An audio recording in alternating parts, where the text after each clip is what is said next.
The United States is willing to give NATO ally Turkey ammunition alongside humanitarian assistance in northwestern Syria, where Ankara is in a deepening standoff with Russia, the U.S. Special Representative for the region said on Tuesday. Addressing reporters in Turkey's border province of Hatay, James Jeffrey said the United States will ensure that U.S.-made equipment is ready for the Turkish military.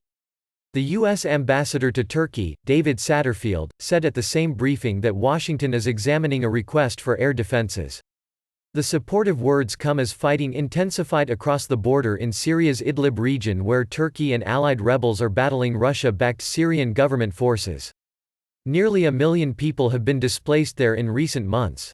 We're willing to provide, for example, the President Trump mentioned this ammunition, Jeffrey said, adding Turkish counterparts had also very much stressed the need for humanitarian assistance. Turkey is a NATO ally. We have a very, very big foreign military sales program. Much of the Turkish military uses American equipment, he said. We will make sure that the equipment is ready. As a NATO partner, we share information intelligence, and we are going to ensure that they have what they need there. On Tuesday in Idlib, Turkey shot down a Syrian government warplane and edged close to direct conflict with Russia in the battle over the last swath of Syria still held by rebels after that country's 9-year-old war. Ankara has asked for the use of U.S. Patriot surface-to-air defenses, even though it opted to buy the Russian-made S-400 alternatives last year in a move that enraged Washington and teed up U.S. sanctions. Satterfield said alongside Jeffrey that Washington is considering the request in the context of the S-400 purchase, without elaborating.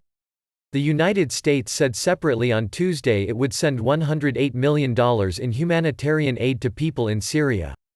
Turkish President Tayyip Erdogan is scheduled to meet Russian counterpart Vladimir Putin on Thursday after weeks of talks between their delegations have so far failed to agree a ceasefire. Jeffrey said the United States is in close consultation with the Turks and we are seeing what kind of diplomatic positions they will be taking when President Erdogan goes to Moscow to see President Putin. He called Russian policy in Idlib totally evil, saying its main focus is attacking and terrorizing civilians. Russia on Tuesday rejected claims about refugee flows and a humanitarian crisis in the region, despite evidence on the ground and data provided by the United Nations.